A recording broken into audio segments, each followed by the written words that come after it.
Good afternoon, everyone. Nice to see familiar faces and some new ones. Maraming salamat sa pagpunta niyo po sa recent church. Um, we are winding down our wisdom series. For those of you how many of you have attended all the Sundays that we tackle the book of Proverbs? Excuse me. Meron po ba ditong 100% attendance? Wow, gusto naman ni Manil. O ano, palagi ko siyang nakikita at saka sa mami niya. You know what? Very recently, we've seen people, being so proud and so happy that one girl has brought us happiness and joy. In fact, last night, nanalo na naman siya. Kilala niyo ba to? Siguro naman kilala natin si Alex Iala, di ba? Ito yung favorite ko sa mga photos niya. Mahal pala to. Yung mga pictures pala niya, pinapa-auction na din. Pero mas marami pa siyang picture na mas mahal. Ito ata pinakamura dahil sa katutak ang kumuha nito. Itong picture nito. Ang sabi nila sa social media ay, ito yung horizontal forehand. Yun, di ba? Para na-imagine ko si Anthony tsaka si Maren nagpipickleball. Yun na medyo umihiga-higa na rin sa court, no? Kung hindi nagkakatamaan ng bola sa face, no? Si Alex is not just the only athlete that's doing well, ha? Yes. Recently, in 2026, meron pang isa, bata din. Weightlifter. She's only 14. She's only 14. Pamangkin siya ni Hidelin Diaz, who won her first Olympic gold in weightlifting. No? Like Alex Iala, Alex din pala to. Alexandra, no? May S lang siya. Si Alex wala, no? She started very young. She started lifting weights at 8 years old. Si Alex, 4 years old daw nagtitennis siya. Imagine that, no? Tapos meron pang isa, bukod dito sa dalawang girls na to. Sino? EJ Obiena. Wrestler. Ay, hindi. Paul Volter, no? Si EJ Obiena. This year alone, he has already won 7 gold medals. Imagine, 7 gold medals, no? Like Alex, the niece of Hidelin, si EJ also started very young. He started pole vaulting at the age of 8. And like Alex Iala, his first coach was, guess, his father. Yeah. O hindi pa dyan, meron ba? Yung Yulo brothers. Yes. Diba? Si Carlos and Carl won gold and bronze in a gymnastics competition in China. Wait. Imagine, ito magkapatid na to, kuya ni Carl, si Carlos. Nag-start sila gymnastics at the age of 7. Huh? And these athletes have something in common. You know what? Yes? They all started with good coaches. Yeah. They all started with a circle of friends, fellow athletes, that helped them become more competitive and improve their craft. Naalala niyo yung mga na pupunta sa atin dito, yung mga pep squad ng Adamson? Hindi ka pwedeng mag-pep squad kung ikaw lang mag-isa. Yeah. Kailangan mo may kasama ka. Ang hirap naman magtatatalon, Pastor Jim, no? Sa Araneta Coliseum po, isa mag-isa.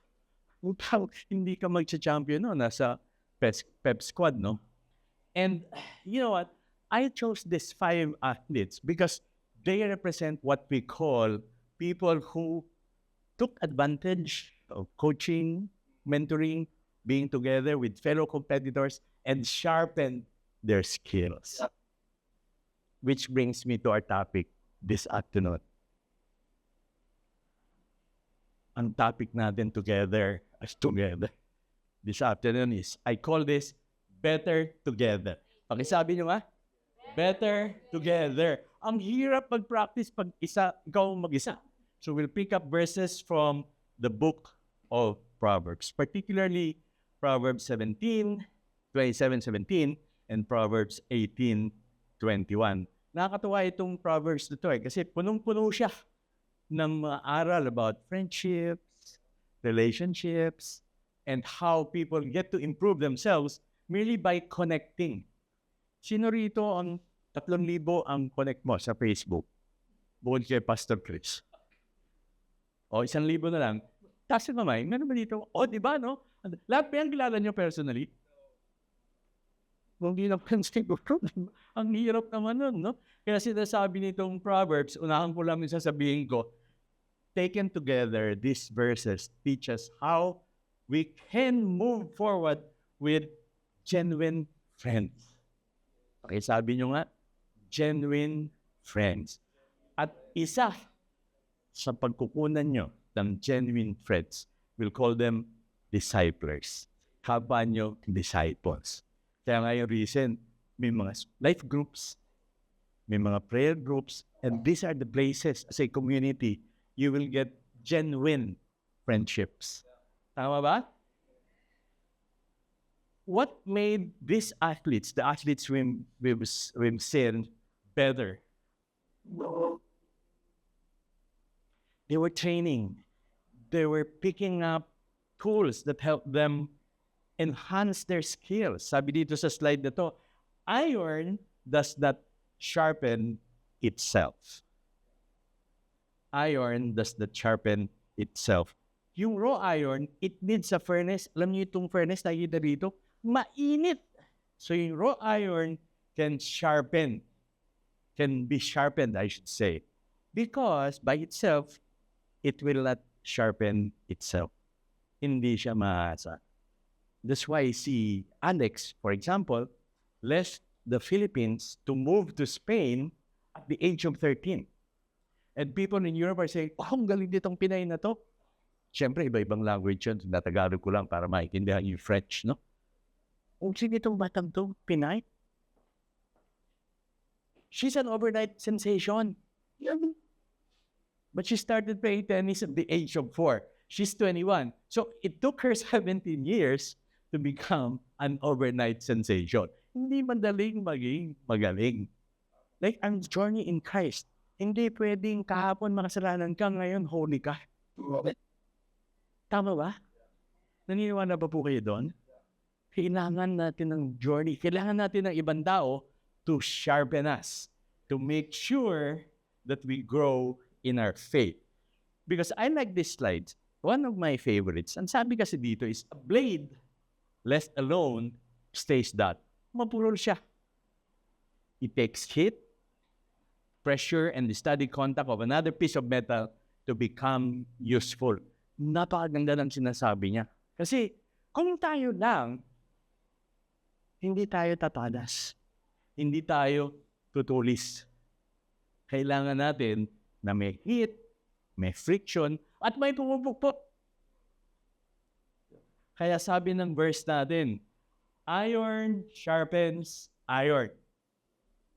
And one man sharpens another. So iron, kaya ito ginamit ni Solomon na pagbigay ng example, no? So I realized that the word sharpen in Hebrew is translated as yehaded. Okay, sabi nyo nga, yehaded. Huwag nyo na siya tandaan, mahirap eh. Sa katuta ang Hebrew na akalin natin. No? Yehaded, ang ibig sabihin pala niya, hindi lang siya basta to sharpen. Yung yehaded translates to a word that means to make thinner, to improve, to sharpen thoroughly, and more beautifully, to make more discerning. Yung pala yung word na sinasabi, yung pala yung gustong sabihin nitong verse na ito. Kaya itong next slide natin, ang sinasabi is, our relationships is designed precisely to work exactly the same way. You were not designed to be sharpened in isolation. Yeah. Kailangan meron tayo kasama. Kaya nga may mga reviewer, sino rito kumuha ng bar o board exam? Di ba pagkatapos mo mag-aral, mag-board ka naman, may reviewer na naman. So may kasama ka na naman doon ng mga tao na tutulungan ka maging effective, sana pumasa ka sa board exam or sa bar exam kung law, no? Ito maganda. One of the messages ng Proverbs 27:17 is this. Every relationship you have is a piece of raw iron. Sabihin nyo nga, every relationship. And these relationships are shaped by who stands near you, pinsan mo, best friend mo, BFF mo, how you handle friction. Sana yung kasama mo ay handang magbigay ng feedback na sometimes unpleasant. Friction. What you say and how you respond to what you hear. Kagaya ano na sabi ko, iron does not sharpen itself. Sabi nitong next slide, kailangan may heat, may pressure, and the steady contact of another piece of metal to become useful. So I tried to research si EJ. One of the reasons why he changed coach and he moved to another country is because he will train with fellow pole vaulters na nakaka-jump ng 6 meters. Kasi yung world champion, si Duplantis, 6 meters eh. Eh siya nasa 5.8, 5.96. No? Ang training niya, siya mag-isa. Kino-coach siya. That takes so much of his time. So he moved to, he moved to some sort of an academy for pole vaulters where he competes during practice. Nakita na kaagad natin yung result. Tayo din ganun. Sino sa mga kasama natin yun sa buhay natin at tumutulong sa atin mag-sharpen o maging mas discerning tayo? O dinadala pa tayo dito sa mas buhay na mas walang discipline. Di ba? So there are two kinds or two ways to do your relationship. Ito yung cultural default natin. Sino rito may Facebook account? Friendster. Hindi nyo na narinig yun. Time namin ni Jim yun. Well, Pastor Jim? Hindi na rin, no? Yung cultural default natin, yung digital community, akala nyo lang friendship kayo, pero napaka-shallow no inyong relationship. Ito rin yung avoidance and cancel culture. May masabi ka lang na hindi maganda, ayaw na sa'yo. Ina-unfriend ka. Lalo na ngayon, di ba? Sa nangyayari, ayoko sana example to, Pastor, pero pumasok sa isip ko eh. Nangyayari sa Senado, ang daming nagalit po sa akin. Di ba? Because I felt that I should make a stand at this time. Pero kailangan gentle. Doon ako hirap na hirap eh. Yung kwentuhan namin kanina ni Brother Anthony. Ang hirap pala maging gentle. Lalo na yung kasama mo in the past, hindi rin mga gentle. No? Kailangan talaga you surround yourself with the second way to do relationship. And what is that? Yun yung sinasabi ng Proverbs. Yeah. Ang sabi ng Proverbs, kailangan natin to be relationship na narrow pero deep. Sharpening and willing to give you the faithful wound. Hindi mo ito sugatan. Mamaya sabihin ko sa inyo kung bakit. At kailangan din marunong mag-pause. Hindi pwedeng tuloy-tuloy. Sabi nung time ko, nung nag-umpisa ako sa career ko, hindi, ratratin mo, bro. Pare. Wala pang bro, hindi pa ako. Ratratin mo, pre. Banadan mo. Kung hindi susunod sa iya. No? Kaya nung naging manager na ako, umuwi ako, palagi akong ginigising ng asawa ko, sweetheart, hindi mo tao yung mga anak mo. Hindi mo pwede mong sabihin sa kagaya ng mo sa office mo. You need to learn how to pause, ang tatawa yung wife ko, and learn to give a soft answer. Ayan. Okay po ba? So, I will share with you now 4 forces that shape every relationship. The first one is called proximity. Who is around you? The second one is friction. How do you handle those who are closest to you? Puro lang ba flattering words, feedback ang binibigay mo? Yung gusto lang niyang marinig? The third is the time. Medyo mahaba-iba itong discussion dito. Guilty rin ako dyan eh. How do you speak and react? Yeah. And the fourth one is the foundation. Who are you before God? So let's discuss the first force, no? Proximity. Ang sabi nitong proximity ay ganito. You don't drift into wisdom. You walk into it. One relationship at a time. I remember when my eldest son joined the workforce, there were two things I told him. I don't know if he remembers. One is, don't get your credit card until you are ready to pay everything that you sign up for. Mahal kasi installment. The second one is, you will have new friends in your first 5 years in Outlook. Ito yung kahit ano na inabot ng career mo, kaibigan mo pa rin. In fact, yung isa doon, sa mga naging kaibigan ng son ko, naging ninong pa niya sa kasal. Yung isa nga napangasawa pa niya. Dahil HR. Tama ba yun? No? So, they kept that relationship. Of course, much longer than 5 years na sila. Sana forever. You know? Pero meron tayong inner circle. Ito lang yung very close sa atin. No, I realized, kaya Pastor Chris, mo na-appreciate ko pag sinasabi mo, ikaw ang mag-share sa Sunday. Kasi natututo po ako. I realized that last night that there's a guy named Robin Dunbar who made a study. And he calls this Dunbar's number. Ano ibig sabihin nito? Sa buhay pala natin, there are only 150 meaningful relationships. 150. 5 will be your very intimate friends, family. 15 will be good friends. 50 will be like your acquaintance, classmates. 150 meaningful relationships. 500, siguro pag nakasalubong mo, makikilala mo. Parang yung mga anak ko, pag nag-travel kami, kahit sa kami pupunta, may kakilala.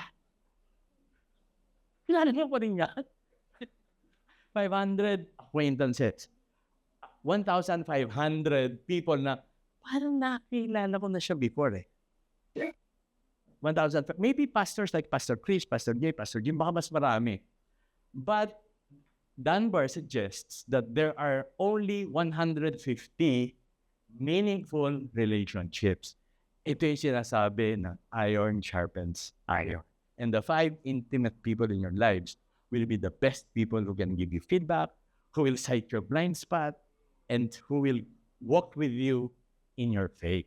Pag uwi niyo mamaya, i-try nyo bago kayo mag-quiet time o bago kayo matulog, kumuha kayo ng papel, maglista kayo ng pangalan ng mga tao na kakilala nyo at kaibigan nyo. I tried it. Hindi ako baka 100. At yung makilala mo na, alam mo yung kapatid, alam mo, buhay pa ba o patay yung nanay niya, sinopintan niya, 150 meaningful relationships. Try it. You may discover something about yourself. Tapos yung ayaw mo nakagalit mo nung high school ka, hanggang ngayon natatandaan mo dahil binuli ka. Dapat yun not counted, di ba? Counted lang siya dahil gusto mo siyang share. Para maging mas meaningful yung inyong relationship. So yun yung sinasabi na Dunbar's number. Di ba? Alright. Let's move on. Ito kasi yung sinasabi, of your 150 meaningful relationships, of the 50 who are close to you, of the 5 who are intimate with you, who are those that will help you walk and become wise yourself? Sabi sa Proverbs 13:20, whoever walks with the wise becomes wise, but the companion of fools will suffer harm. Diba? Hindi pwedeng ang gusto mo lang kasama, yung sasabihin sa'yo, pogi mo. Ang cute mo. Kahit ang tingin mo sa sarili mo, hindi ka cute. Diba? Sino yung sa inyo yung gano'n? Yung nakakasama ka na, na tingin mo, ganda ng bata nito. Diba? So, kailangan ng mga kasama mo, someone who will work with you to help you become wise. So that's proximity.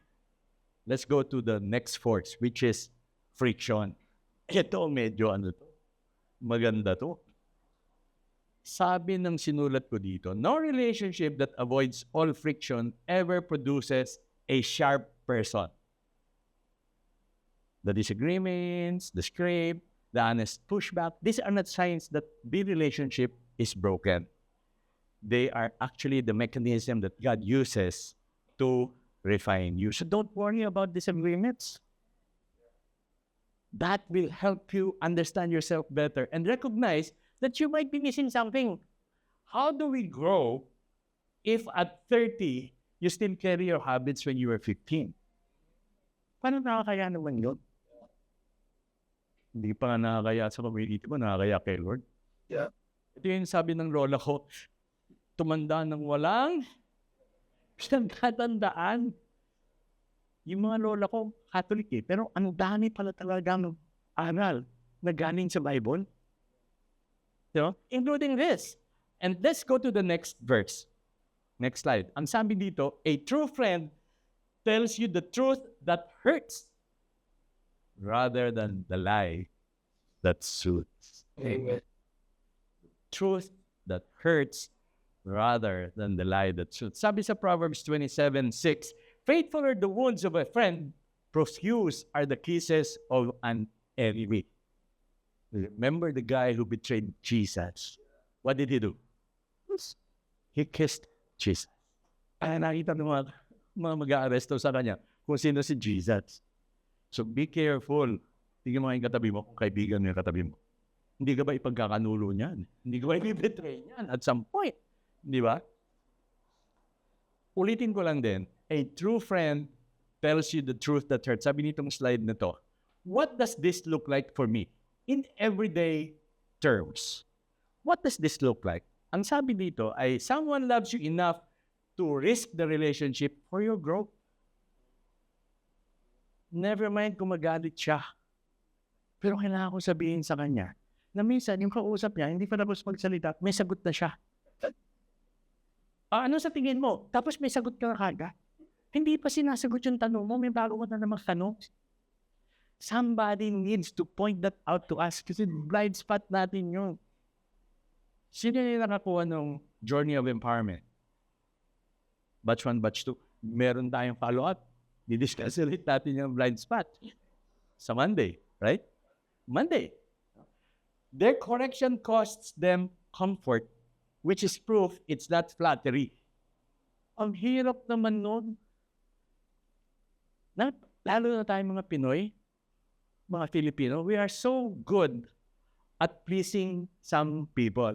Kaya nga mahilig sa atin yung pare-pare.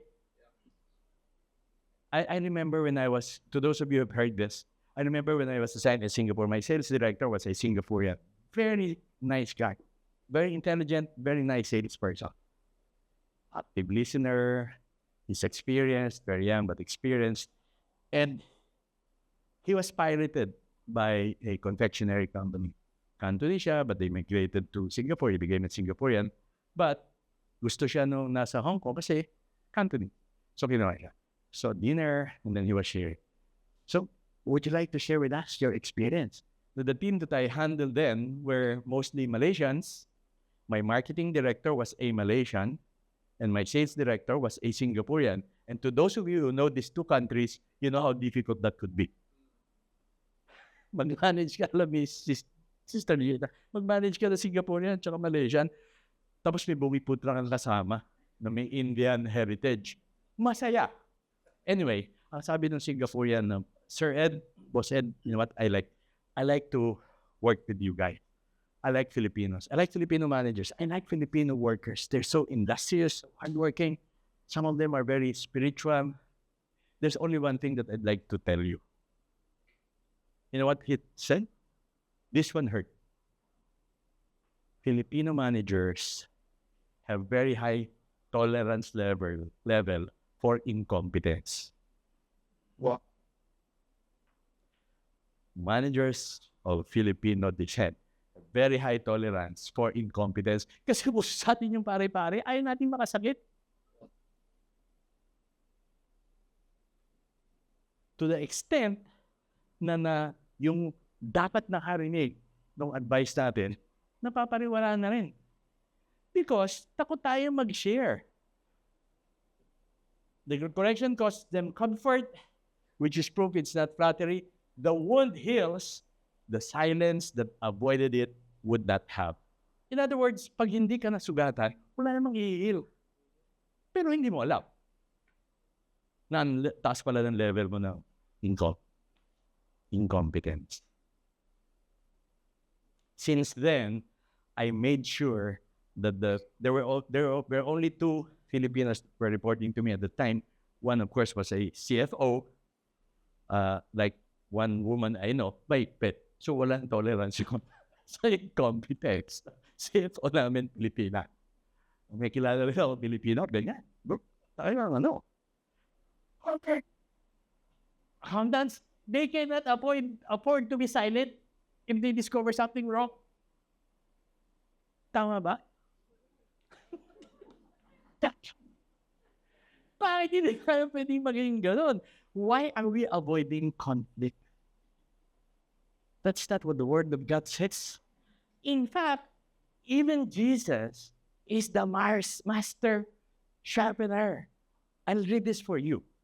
Remember that Jesus did not avoid friction even with the people he loved most. He used friction to shape them. Ano sabi sa Matthew 16:23?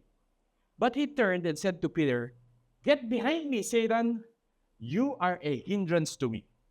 For you are not setting your mind on the things of God, but on the things of man." This is one of the strongest rebukes Jesus ever gave to one of his disciples. Nirebuke niya si Peter. Remember, bago to, pinuri at si Peter.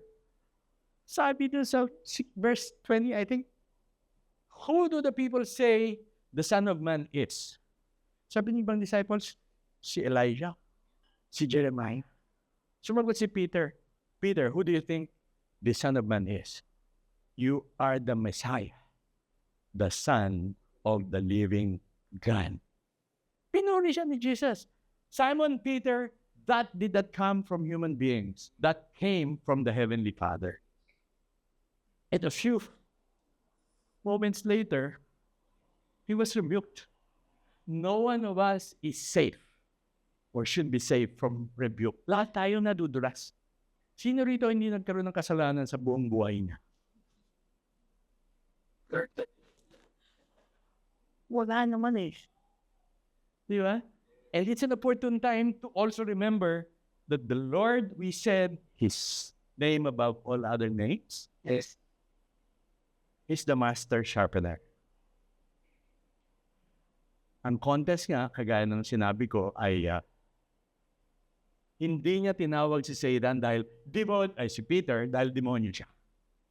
He was recalling an event when those who were fighting for his being the Son of God ay yung mga Pariseo, yung mga hindi naniniwala sa Panginoon ng tamang. So hindi niya sinasabi na possessed siya. Nire-recognize lang ni Jesus that si Peter echoes the same kind of temptation that he already faced. Remember, yung 40 days fasting siya. Meron siya mga moments na na-test siya. Sabi niya,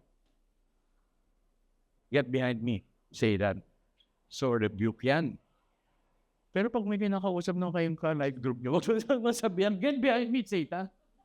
Para hindi naman natata. Kailangan may context tayo. Tama ba? Kailangan may context tayo. Kaya nga tayo nag-train to be good disciples. Ito ba isa? Sabi sa Mark 33-37, basahin ko lang yung first part. And they came to Capernaum, and when he was in the house, he asked them, "What were you discussing on the way?" But they kept silent, for on the way they had argued that with one another about who was the greatest. And he sat down and called the 12, and he said to them, sabi sa next verse, "If anyone would be first, he must be last of all and servant of all." And he took a child and put him in the midst of them, and taking him in his arms, he said to them, "Whoever receives one such child in my name receives me, and whoever receives me receives not me, but him who sent me." Ang context nito, naglalakad sila. pataasan ng yung mga disciples. Mas magaling ako sa'yo.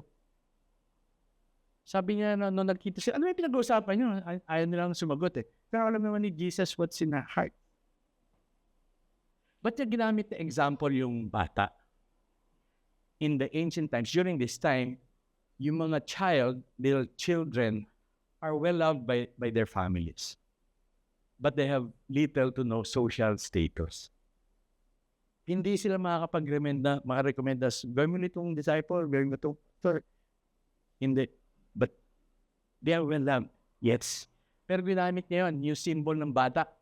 Mga bata na obedient, mga bata na susunod, mga bata na hindi pa nadudumisan.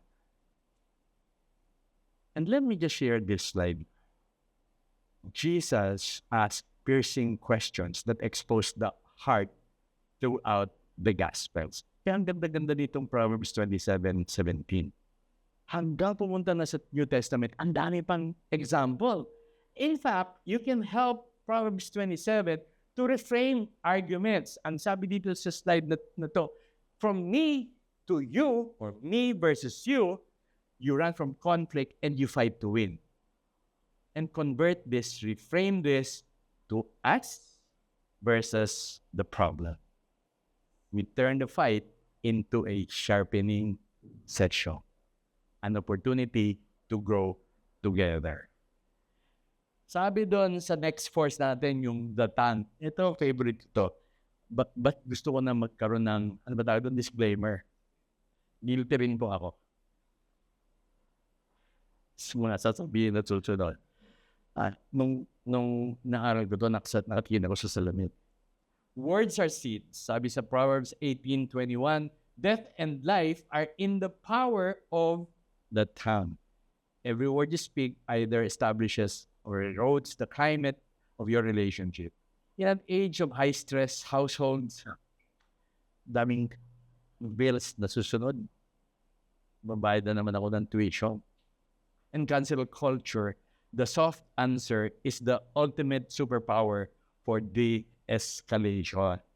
In other words, totoo rin pala yung huwag kayong matutulong mag-asawa pag mayroon kayong disagreement or kung nag-aaway kayo. Kaya meron kaming kaibigan ng wife ko, nakita ko, bakit puyat ka? 3 days na akong hindi natutulog eh. Kasi daw, meron silang yung away ng wife na. Hindi sila nag-uusap. So 3 days siyang hindi natutulog. Kilala ito ni Sister Aji. Sabi sa Proverbs 15:1, a soft answer turns away wrath, but a harsh word stirs up anger. Tagal-tagalit ka. Kailangan ay magbunos dili ka rin. Sa Proverbs lang ba yan? Actually, sinabi rin ito sa Book of James tungkol sa tongue. A small word, a massive fire. Gusto ko itong James 3 verses 2-12 because ito, yung sinabi sa James, it gives the fullest New Testament commentary on Proverbs 18:21, devoting an entire section to the power of the tongue. Mga example dito, madali nating isip, rudder daw ng barko. Ang liit nga naman pero dinidirect niya. Ito aircraft carrier na 6 na buwan na sa dagat, yung nuclear powered siya. A single spark, sabi sa verses 5 and 6, can set a forest ablaze. Ito pinakamaganda. Imagine, this same tongue that you used to bless people, you also used to curse them. Medyo incongruent. Medyo inconsistent, sabi sa verbs 9 and 10. Verses 9 and 10. Balik lang ulit ako sa sinabi sa Gospels. Your words reveal your heart. Okay, ulit nyo nga. Your words reveal your heart.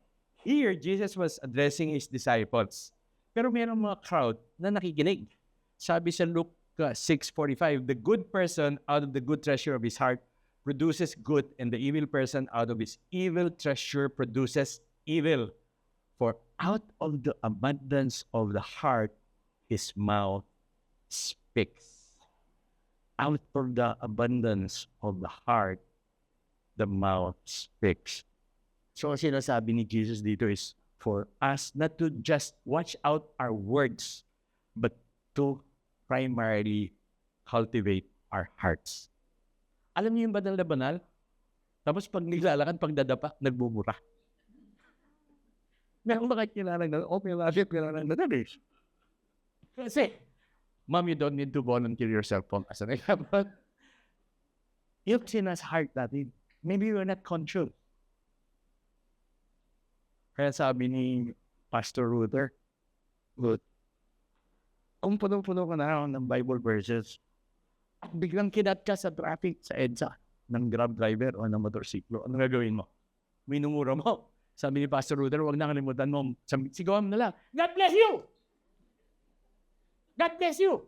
Kaya samurai mo, businahin mo. Kasi pag busina, para kaming nagbubura noon. Guilty as charged.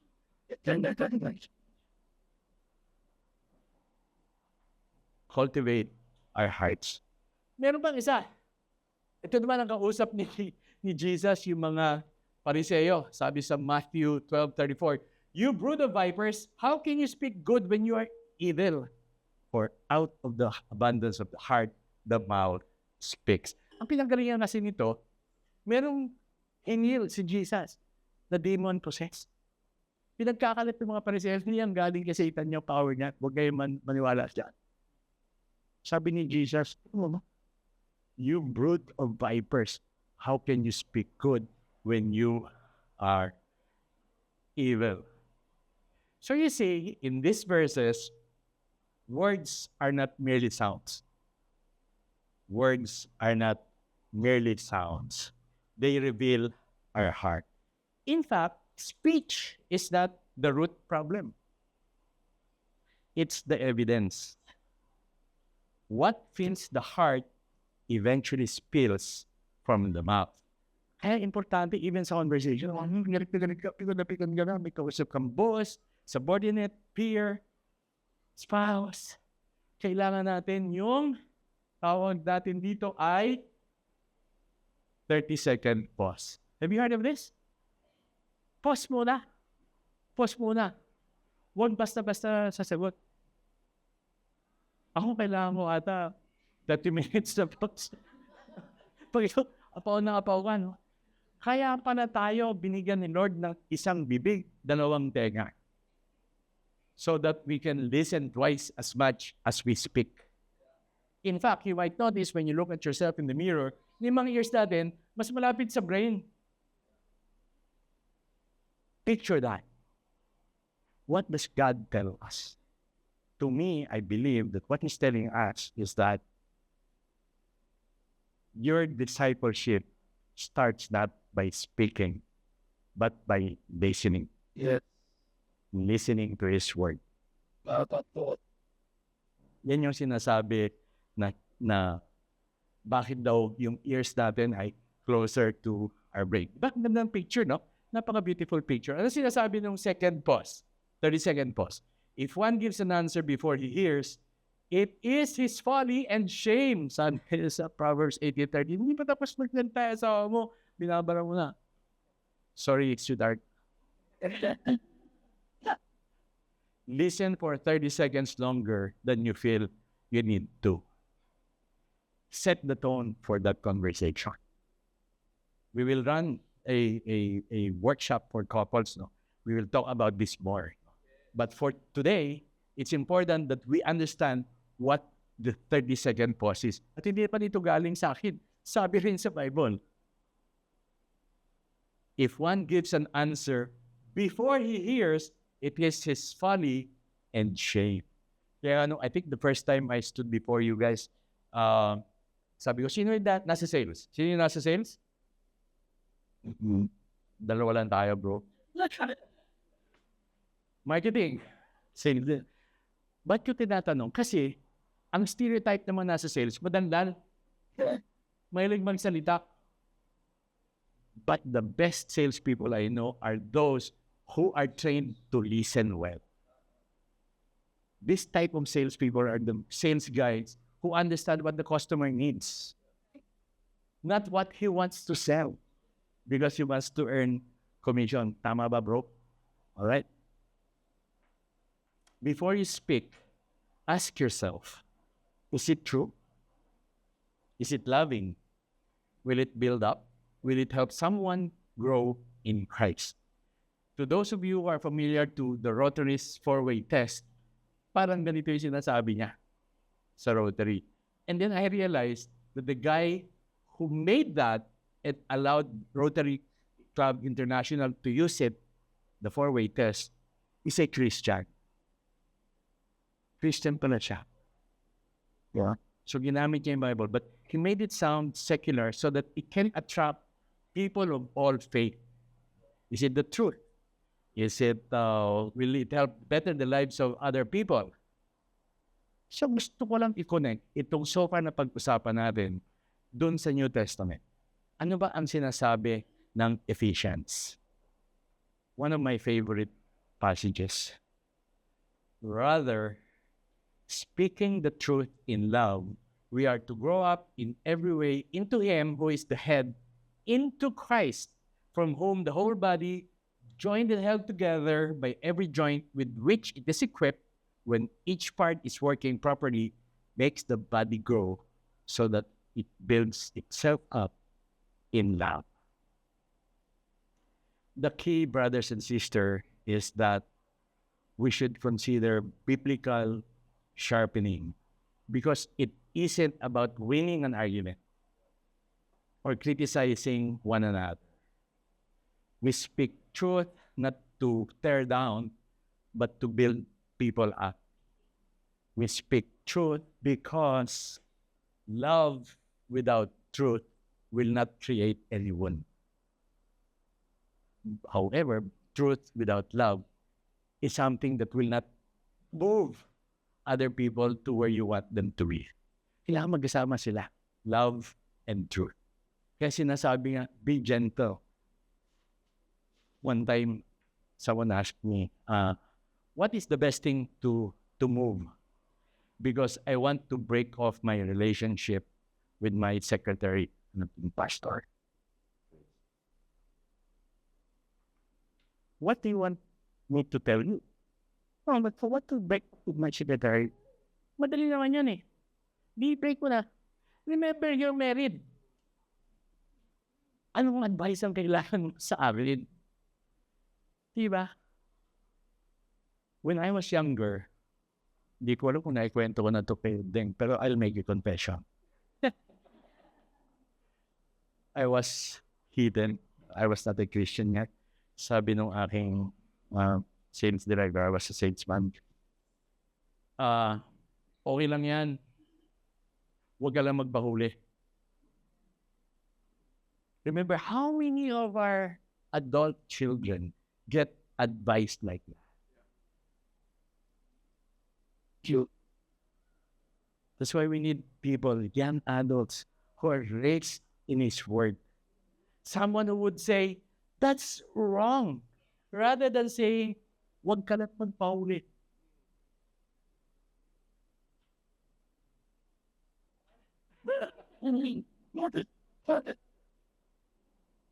When each part is working properly, makes the body grow so that it builds itself up in love. So some of us who will volunteer, segue lang ako, sa church, no? We will be doing some conversation with you to find out where we are in our faith journey. Because not all of us will find it easy to serve. Especially kung sanay kang ikaw ang boss. Sa recent church, ang boss natin, hindi si Pastor, si Lord. And we want to make sure that we're aligned with whatever we are doing and whatever we want to do. Maraming timer. Ayaw mo siya. Kasi sabi niya, 3 minutes left. Umalis na rin in 3 minutes. So I have 2. Okay, tutuloy ko lang to. 3 minutes left. So 3 minutes left. So okay, tutuloy ko na. Last, very important slide. I will land this. The foundation. Sabi ko, when we are right with the Lord, we have the humility to be right with one another. Saan nanggagaling ito? Nanggagaling ito back to where we started with Pastor Chris on Proverbs 1:7. We can talk all day about proximity. We can talk all afternoon about friction. We can also talk about the tongue. Diba yun yung tatlong forces na diniscuss natin? Proximity, friction, and tongue. If we lack the foundation, the fear of the Lord is the beginning or the foundation of true knowledge. When we are right with the Lord, we have the humility to be right with one another. Why is that important to me? When we fear the Lord, He gives us the kind of humility that perhaps we cannot even imagine we can do. Let me just call on the worship team. When we fear the Lord, we can forget about the kinds and forms of advice that we got when we were a lot younger, regardless of the industry you're in, or whether you're a teacher, you're a marketplace worker or leader, you're a BPO expert. When you're right with the Lord, even if you're on the phone, the other person on the line can see that you're smiling. You know that? That's how BPOs train their people.